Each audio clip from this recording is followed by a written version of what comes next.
407 years ago, our fathers brought forth on this continent a new nation, conceived in liberty and dedicated to the proposition that all men are created equal. Now we are engaged in a great civil war, testing whether that nation, or any nation so conceived and so dedicated, can long endure. We are met on a great battlefield of that war.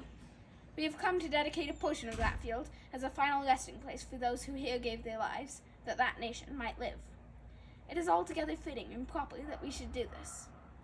But, in a larger sense, we cannot dedicate, we cannot consecrate, we cannot hallow this ground.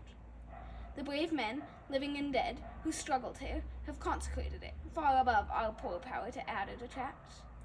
The world will little note nor long remember what we say here, but it can never forget what they did here.